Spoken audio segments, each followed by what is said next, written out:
Stars à la rescousse, c'est une émission qui vous permet de découvrir des organismes à but non lucratif par vos stars préférées. Aujourd'hui, on rencontre Annie Pelletier.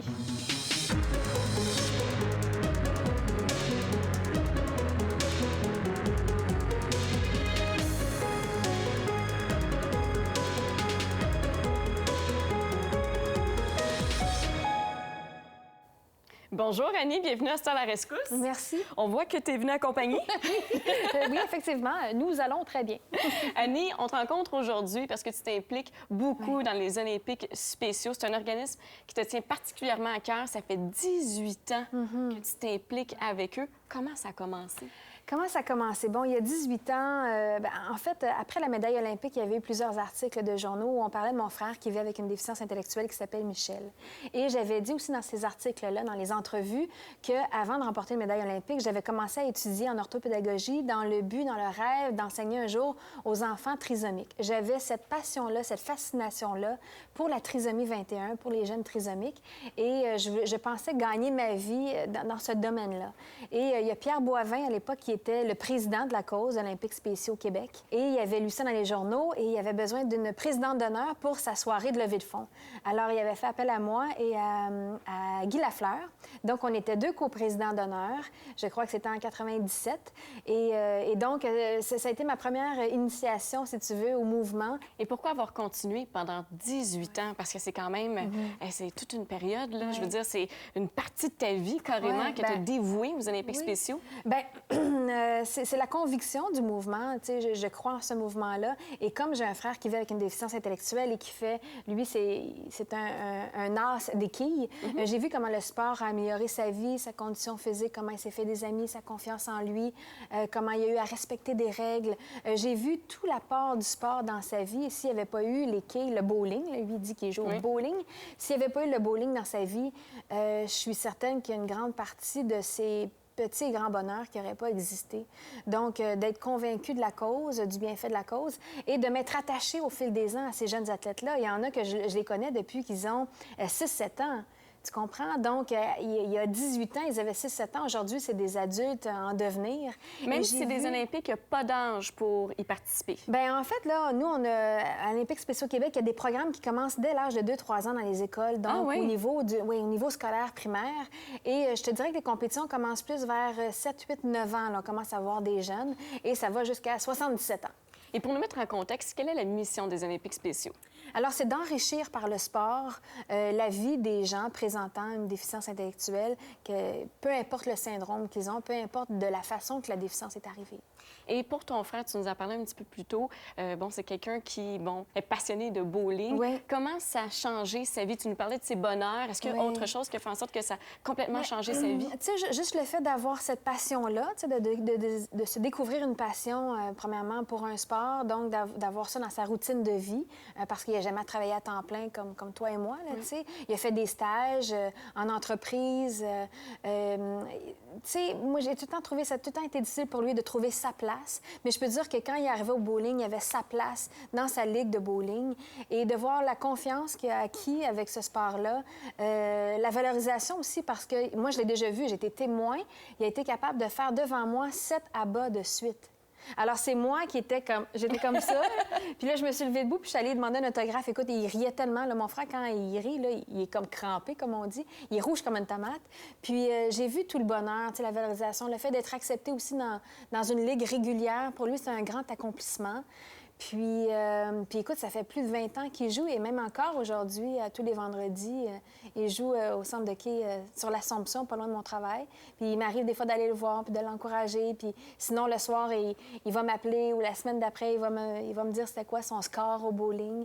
Puis je vois que c'est une grande, grande source de bonheur pour lui. S'il n'y avait pas eu ça, je pense que déjà qu'il n'a pas eu une vie facile, ça aurait été encore plus ardu. Est-ce que ça peut aider aussi les parents et les autres membres de la famille, justement, avec quelqu'un qui a des déficiences intellectuelles? Est-ce que l'organisme fait des choses aussi pour la famille? Bien, en fait, ce que je dirais, l'impact sur la famille, c'est justement quand les familles décident d'aller voir leurs jeunes en compétition. Parce que moi, je me suis déplacée, là. Je me déplace depuis 18 ans dans tous les championnats provinciaux. Alors, un peu partout au Québec. Et je vois comment l'impact sur la famille, sur les autres frères et sœurs, comment c'est une source de fierté, une source tu sais, quand on devient parent, évidemment qu'on espère le mieux pour notre enfant et quand on voit qu'il est différent, qu'il y a certaines limites, on se demande toujours, il y a beaucoup d'inquiétudes qui est reliée à ça pour avoir parlé à plusieurs parents et de voir comment le sport a changé leur vie. Les parents, je pense qu'il y en a plusieurs qui sont soulagés, ils ont l'impression que leur fils, leur fille a trouvé une certaine place qui leur revient dans leur vie, qui sont encouragés, ils sont encadrés, ils sont valorisés par tout ce que le sport leur apporte, que ce soit l'entraînement comme tel, les performances, les leçons de vie aussi, parce que c'est pas vrai qu'ils gagnent des médailles à toutes les compétitions. Puis des fois, moi, j'ai eu à en consoler qui montaient pas sur le podium, puis je devais leur dire, je leur disais, écoute, Julie, Valérie, écoute, Nicolas, tu es un athlète à part entière et moi, j'ai pas toujours gagné de médaille dans les compétitions que j'ai faites. Alors, toi non plus, c'est correct que tu gagnes pas de médaille. Ça veut dire qu'il faut retourner à l'entraînement, travailler encore plus fort, encore plus écouter les directives de ton entraîneur, puis tu vas t'améliorer et peut-être qu'à la prochaine compétition, tu vas remporter des médailles, tu vas atteindre tes objectifs. Puis c'est comme ça. Donc, c'est de les valoriser aussi dans ce sens-là.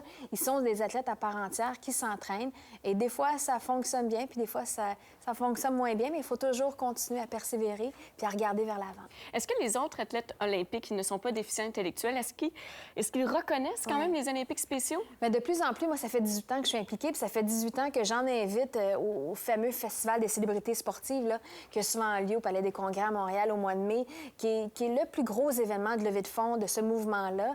Et on ratisse, justement, on rallie tout le monde. Alors, les gens du milieu des affaires, aussi des athlètes olympiques, médaillés olympiques, des athlètes du sport professionnel aussi, et des athlètes spéciaux, pour faire une grande, grande famille et les encourager, justement, les athlètes spéciaux, à leur dire que nous, on n'a pas toujours gagné de médaille, on n'a pas toujours été sur les plus hautes marches du podium et qu'il a fallu travailler très fort, comme eux le font, et qu'à travers tout ça, c'est important, le cheminement, tu sais, que tu vis. C'est pas juste important aussi le nombre de médailles que tu remportes dans ta carrière, mais tout ce que tu apprends pendant que tu t'entraînes, les amis que tu te fais, toutes les habiletés que tu développes, ça, c'est important parce que ça te suit au jour le jour, tout au long de ta vie, alors qu'une médaille, tu la remportes le dimanche, puis le lundi, la vie continue. Tu sais, tu fais face à d'autres défis, d'autres épreuves dans la vie, et c'est vraiment le bagage que tu acquiers. Donc, c'est de leur faire comprendre tout ça. Et pour eux, bien, ça les valorise, je pense, de savoir qu'on s'intéresse aussi à ce qu'ils font et à ce qu'ils sont. Ça, c'est important. Et on prend le temps, en tout cas, moi, je prends le temps de les écouter, de leur répondre sur Facebook. Peut-être pas tous les jours, là, parce qu'il y en a qui sont vraiment intenses sur Facebook. Des fois, ils me disent « Allô, Annie? Annie, ça va? Quoi de neuf? Allô, Annie, ça va? Quoi de neuf? » Mais toi, tant que je n'ai pas répondu, là, fait que des fois, je sens une urgence là, de me dire, OK, oui, ce jeune-là, là, tu sais, la semaine prochaine, je lui réponds. Puis, C'est parce que toi, tu as suivi leur évolution depuis 18 ans quand même, donc tu t'es attachée à eux et eux s'attachent à toi. Oui, je pense que pour moi, c'est un de mes plus bels accomplissements. Tu sais, oui, la médaille olympique, c'est une chose. J'ai vécu aussi des gros highs dans ma vie, des bels accomplissements, mais d'avoir cette fidélité-là envers eux, puis cette loyauté-là qui est partagée maintenant, et de sentir que c'est pas la médaille olympique qu'ils aiment. Tu comprends? C'est pas la personnalité publique qu'ils apprécient ou qu'ils admirent, c'est vraiment Annie. C'est quand j'arrive quelque part, c'est Annie qui est là, c'est notre marraine, elle est venue nous voir, nous. Puis là, c'est la dose d'amour que je reçois, puis que moi, c'est la dose d'amour que je leur redonne en les écoutant, puis en riant avec eux, puis en les encourageant, en remettant des médailles, puis en étant bénévole à toutes les compétitions où je peux aller. C'est ça qui me rend le plus fière, c'est que ça va au-delà de l'image, tu comprends? C'est vraiment la relation que j'ai réussi à établir avec eux, dans les hauts et les bas de ma vie, parce que moi aussi, tu sais, j'ai eu des hauts et des bas en 20 ans. Comme tout le monde. Et il y a des fois que j'ai laissé des choses de côté. J'ai pris le taureau par les cornes. J'ai eu besoin de prendre du recul. J'ai dû laisser tomber des trucs. Mais les Jeux olympiques spéciaux, jamais. Tu sais, là, j'en arrache là, dans cette période de vie-là pour telle et telle raison. Mais je vois les autres comment ils se battent, là. Puis moi, c'est à mon tour de retrouver mon chien en dedans de moi, là. Puis juste pour eux, là, il faut que je sois là la prochaine fois encore plus en forme. Annie, justement, les athlètes sont allés à Los Angeles pour aller compétitionner aux Olympiques mondiaux. Ça représente énormément pour eux. On est allé faire un reportage, tu les as accueillis à l'aéroport. Ben, en fait, tu es allé leur dire au revoir à l'aéroport. Oui. Ils sont par la suite revenus. On va aller voir ce reportage-là à l'instant.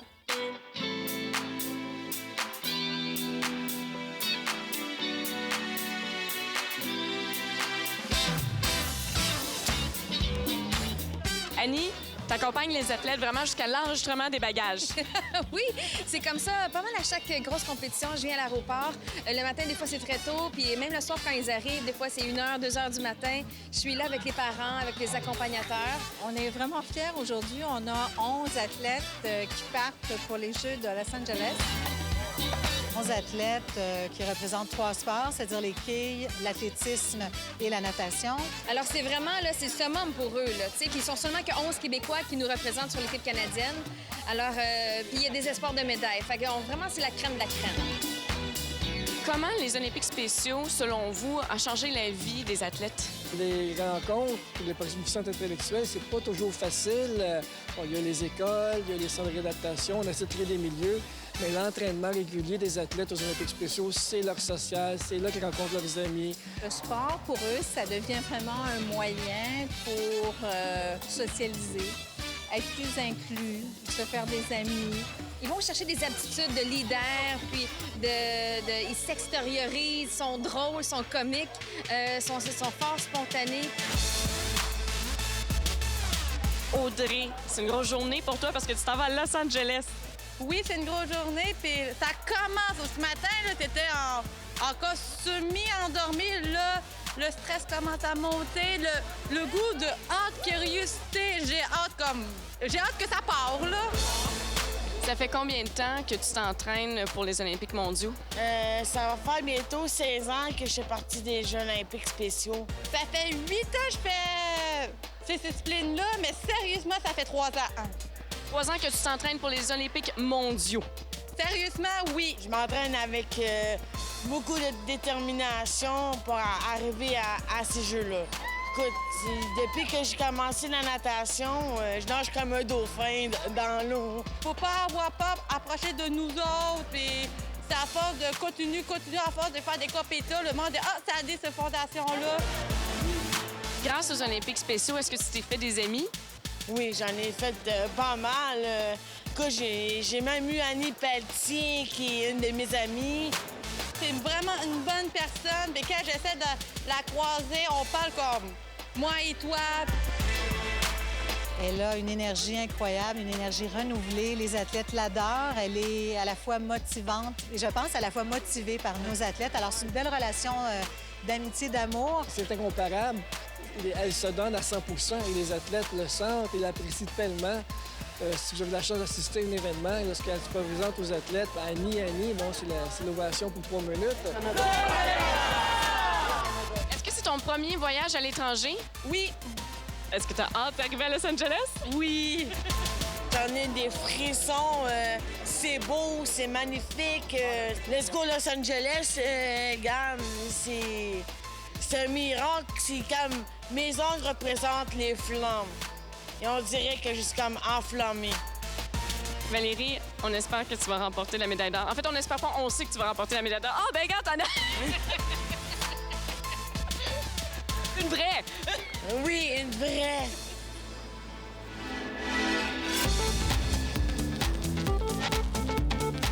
Deux semaines se sont écoulées depuis notre passage à l'aéroport et on est de retour parce qu'on veut accueillir les athlètes qui reviennent de Los Angeles. Je pense que ça va être assez riche en émotions. Nicole, on peut dire que le voyage à Los Angeles, ça a été un succès? Écoutez, ça a été incroyable. On avait 11 athlètes. Ils reviennent avec 24 médailles. Chantal, là, vous êtes excitée de voir Valérie. Un paquet de nerfs en place. Parce que Valérie a remporté 2 médailles, incluant une médaille d'or. Hey, tout le monde, on se fait une pratique avant qu'il arrive?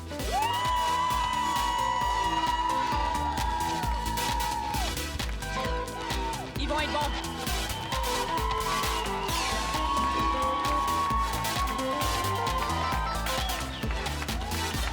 Valérie, un petit commentaire à chaud. Comment tu te sens?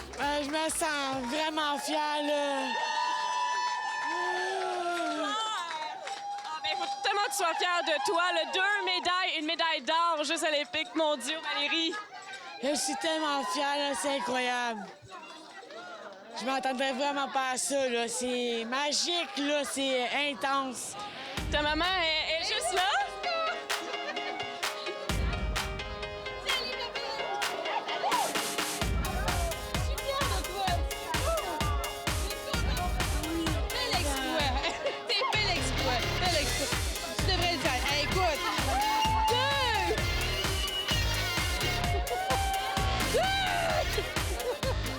c'est un exploit qu'elle s'est dépassée. Puis comme elle dit, c'est une athlète. Elle se voit pas déficiente, elle se voit une athlète tout court et elle est belle dans son cheminement.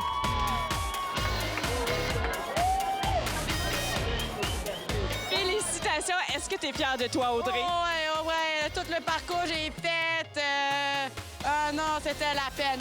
Ce qui était beau, c'était de voir les athlètes, pas seulement sur le terrain, dans leur propre compétition, c'était dans les moments où ils étaient libres, c'était de les voir dans les estrades, d'échanger avec les gens de d'autres pays, les voir échanger avec les gens de l'équipe canadienne. C'était incroyable. Donc, la prochaine fois que je vais vouloir me mettre en forme, je vais appeler Valérie. Définitivement, oui, je t'avoue que ça mettrait quelqu'un en forme. Annie, c'est tellement touchant, spécialement Valérie. Elle pleure à la fin du reportage. Est-ce que ça fait longtemps que tu la connais? Bien, elle disait que ça faisait 16 ans qu'elle s'entraînait avec le programme d'Olympiques spéciaux Québec. Puis moi, ça fait 18 ans, fait que j'ai sûrement vu il y a 16 ans, là, à ses tout débuts. Il faut dire qu'il y a 5 555 athlètes en ce moment. Quand j'ai commencé, il y en avait un peu moins, mais je les connais pas tous par leur prénom et nom de famille et discipline sportive. Mais oui, ça fait très longtemps quand même que je la suis. Et Valérie, ce qui est fascinant, c'est qu'elle a 30 ans et elle compétitionne contre des gens qui ont 18, 19 ans quand même. Bien oui, ça va vraiment, on essaie de faire des standards au niveau des performances. Donc, il y a on appelle ça du divisionnement. Donc, dans les premiers jours de compétition, on va leur faire des genres de compétitions préliminaires pour vraiment évaluer leur calibre au niveau sportif. Et ensuite, on fait un classement. Et là, ils peuvent se mesurer à armes égales. Alors, dans le cas de Valérie, dans son cas, effectivement, elle peut compétitionner contre des jeunes, 18, 19, 20 ans, c'est comme dans la force de l'âge, alors qu'elle a quand même déjà 30 ans. Mais justement, elle nous disait au mois de mai dernier qu'elle avait voulu bien performer puis qu'elle avait voulu perdre du poids. Alors, elle avait commencé à faire du Zumba, puis elle était tellement fière de ça, puis elle nous a fait rire là, avec sa spontanéité, hein, on l'a vu dans le reportage. Oui. Donc, elle a perdu du poids et elle a réussi à avoir ces belles performances-là à Los Angeles. Et dans le reportage, on voit aussi Audrey, qui est une autre athlète qui semble beaucoup t'aimer. Oui. Ça fait longtemps que tu la connais? Oui, elle aussi, ça fait longtemps que je la suis, puis elle aussi, c'est vraiment un rayon de soleil. Quand tu la rencontres, là, elle est tellement brillante, elle a une façon particulière de s'exprimer. Et quand tu lui... elle est toujours dans le détail, elle a une mémoire d'éléphant. Et quand tu veux lui demander comment ça a été ta compétition, il faut vraiment que tu t'attelles, là, parce que ça se pourrait que ça prend 20 minutes là, à ce qu'elle te raconte sa course qui a duré comme genre 4 minutes et quart, tu comprends? Elle va tout se souvenir des détails, puis sa stratégie aussi, elle est très, très, très brillante. Et comme je le dis souvent, on a vraiment intérêt à les écouter, à prendre le temps, parce que oui, ils sont comiques, sont spontanés, sont drôles, puis ils peuvent nous faire rire, nous émouvoir, mais ils ont aussi une intelligence qui est différente. Et ça, c'est ce que j'essaie d'apporter le plus à ce mouvement-là, c'est de faire découvrir aux gens que, tu sais, la déficience intellectuelle, si on change les deux lettres, on parle au lieu de parler de la DI, on parle de la ID, de l'intelligence différente. Puis dans le cas d'Audrey puis de Valérie, c'est flagrant. La relation que tu as avec les athlètes, là, on voit qu'il y a une proximité, tu es très proche d'eux. Est-ce que ça vient de la relation que tu as avec ton frère? Est-ce que ça vient de là? Probablement que dès mon jeune âge, j'ai été confrontée à la différence. Donc, à pas avoir... à pas être... Je sais pas si c'est le bon mot, mais à pas avoir de dédain, tu comprends? Il y a des gens qui ont de la difficulté à s'approcher parce que des fois, ils vont positionner, ces jeunes, des fois, ils vont baver, ils vont avoir un peu plus de salive. Puis des fois, ils sont très affectueux. Hein? Des fois, je suis allée dans des danses, là, puis il y a des jeunes trisomiques qui voulaient danser avec moi un slow. Puis là, je disais oui, mais il y a des fois, là, il fallait que je déplace certaines mains, là. Puis là, ils me donnaient des becs, là, puis là, il y avait un peu de bave dans le bec. Puis là, je leur disais à un moment donné, là, on va faire des high five. Là, tu sais, je trouvais toujours des moyens. On va faire des trucs comme ça, on va se serrer la main. Ou, tu sais, des fois, il fallait que je les décolle un peu. Puis c'est correct aussi. On le fait avec humour, on le fait avec douceur, avec tendresse. Puis ils comprennent qu'il y a des choses à respecter aussi. Et quand tu vois Valérie, par exemple, pleurer dans le reportage, est-ce que tu t'identifies à elle ou aux athlètes en général? C'est sûr. Parce que toi, tu as quand même déjà remporté une médaille en 96. Est-ce que tu ressens un peu leurs émotions? Bien, c'est sûr et certain. Je le sais, tout le poids que ça représente. Puis c'est des gens très, très émotifs, encore plus que nous, je pense. Les gens qui vivent avec une déficience intellectuelle sont encore plus spontanés que nous. Nous, des fois, on fait attention pour l'image, on projette tu sais, l'image qu'on projette, on veut faire attention. Eux sont vraiment... C'est de l'or en barre, là. C'est pur, la pureté, là. Puis quand ils sont contents, ils sourient, ils pleurent. Quand ils sont pas contents, ils pleurent aussi. Puis quand ça va mal, ça va mal. Fait que oui, ça me rappelle mes jeunes années d'athlète, là, quand je revenais, quand mes parents étaient là à l'aéroport et que je sentais leur sentiment de fierté, c'est bien sûr. Tu as l'impression du devoir accompli, mission accomplie, puis c'est encourageant. Alors, on me dit souvent « merci de t'impliquer », mais non, je leur dis « merci à vous d'être dans ma vie ». Parce que c'est vous qui me donnez de l'énergie pour revenir, puis de toujours avoir hâte de vous revoir parce que c'est positif, l'échange qui se passe là. Oui. Annie, tu es enceinte à 41 ans. Ton frère est déficient intellectuel. Tu es souvent entourée de déficients intellectuels. Est-ce que ça te fait peur pour ton bébé? C'est sûr que ça a été une question, hein? Quand on devient parent, qu'on soit une future maman, un futur papa, d'avoir un enfant en santé, que ce soit la déficience intellectuelle ou toute autre maladie, dans le fond, c'est une préoccupation, évidemment. Donc, à 41 ans, j'ai eu à passer plusieurs tests pour la pression, puis tout ça, des tests vraiment de routine, mais aussi j'ai eu des tests pour la trisomie, notamment. Et c'est sûr que ça a été... Je peux vous avouer que si j'avais eu à prendre une décision de mettre un terme à ma grossesse ou non par rapport à des tests très négatifs, ça aurait été la décision la plus dure de toute ma vie que j'aurais eu à prendre. Ça aurait été le plus grand déchirement que j'aurais eu à assumer. Parce que moi, je me suis toujours dit, si j'avais un enfant trisomique, que je le garderais. Mais quand on vieillit, puis qu'on se dit, bon, ben là, de plus en plus, la médecine fait en sorte que l'espérance de vie des jeunes trisomiques, tu sais, maintenant, j'en connais, moi, j'en côtoie au Stade olympique, là. Ils ont 40, 45, 50, 55 ans. Là, moi, j'ai déjà 41. C'est sûr que je me serais posé la question, qui va en prendre soin quand moi, je vais partir? Est-ce que c'est l'État? C'est pas mes parents, parce que mes parents, ils ont déjà 75 ans. Est-ce que mes frères et sœurs? Ben non, ils sont plus vieux que moi, donc c'est pas eux qui vont pouvoir en prendre soin. Et ça aurait été tout un dilemme à prendre une décision. Et j'ai pas été confrontée à ça parce que finalement, les tests ont révélé que le bébé est en santé. Mais c'est quelque chose, je pense qu'on soit près de la déficience intellectuelle ou du monde médical, du monde de la santé, qu'on ait vu des enfants souffrir, abonnés à l'hôpital, quand on se fait confronter à cette décision-là, est-ce que vous voulez mettre l'enfant au monde ou non, sachant qu'il y a tel syndrome ou telle situation physique ou... Ça aurait été épouvantable. Annie, tu t'impliques beaucoup au sein des Olympiques spéciaux. Pour que ça fonctionne, il faut avoir de l'argent, il faut avoir des bénévoles. Oui. À cette heure, à la rescousse, on t'offre 30 secondes pour convaincre. 30 secondes. 30 secondes. Alors, tu vas regarder la caméra et tu vas expliquer aux gens pourquoi c'est si important de s'impliquer dans cette cause ou de faire des dons pour que l'organisme puisse continuer. On te donne 30 secondes. C'est un 30 secondes qui t'appartient.